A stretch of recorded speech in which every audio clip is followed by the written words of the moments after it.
about surviving and escaping the mount the next week.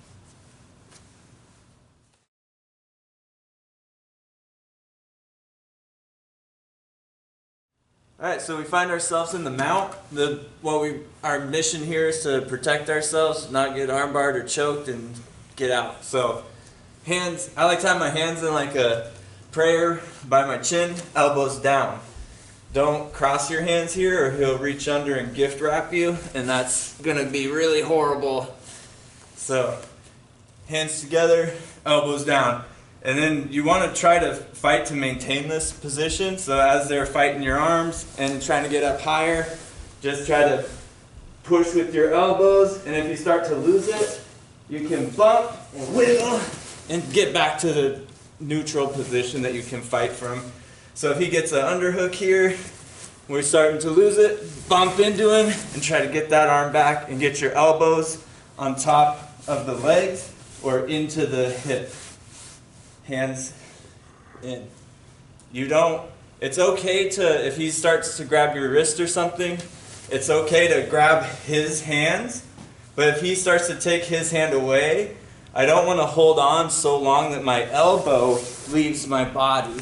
So it's okay to hand fight here if he's trying to grab my collar, maybe I'll grab his hand to try to block it, but as soon as my elbow starts to get away from my body, I've held on for too long. I need to bring that elbow back.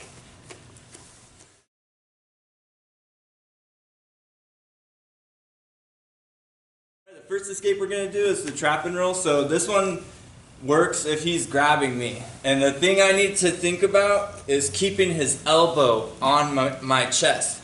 So I'm going to grab his elbow and grab his forearm or wrist, and I'm going to pinch my elbows down.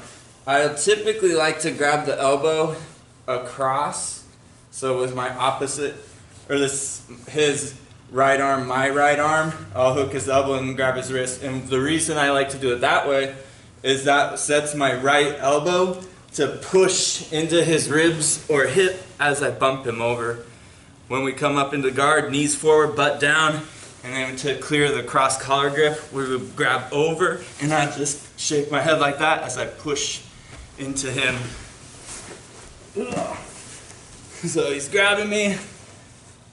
It will still work here, but I feel like it just makes my elbow push better. But just grab, block the foot, bridge up and over. And to come over, you drop your leading knee, keeping your hips up, and then step your trailing leg up as high as you can. Trap and roll.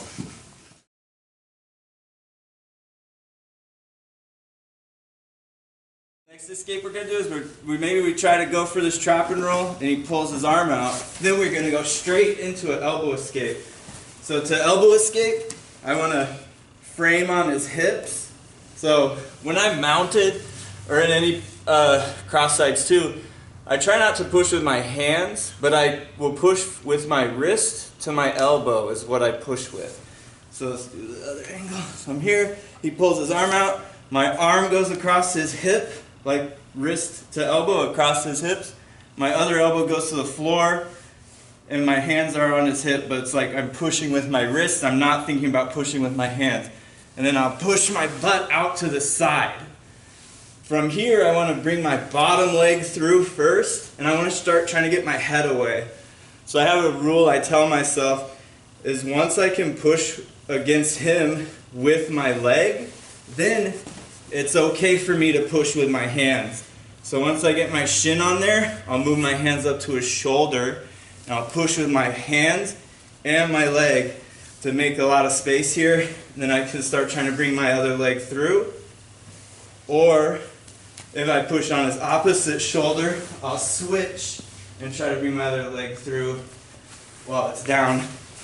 So when you do this, you don't want to typically bring your top leg through first, because he's just going to smash it and pass your guard right away. I won't say that sometimes that doesn't happen in a scramble, but it is a little risky to try to bring that top leg through first.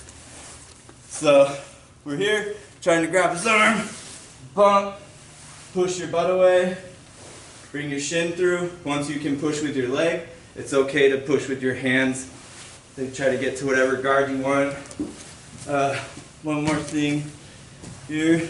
If you go into the leg that his weight is on, it's not gonna work. Like your butt will just get stuck.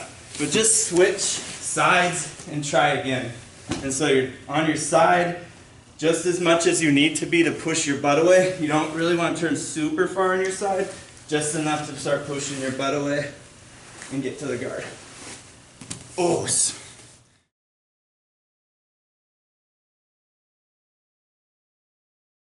we're mounted here. We're gonna do the leg leap reap-a-roni. I turn on my side and hook over his leg, and I just try to pull his foot to the middle. Once I'm here, all I need to do is get my left leg around his knee. So just block it with my arm and then kick my leg around. From here, once we get here, we'll want to swing his leg down and turn on our side and look for the underhook. And we'll end up in a pretty decent half guard situation. So that's like the party line way to do that move.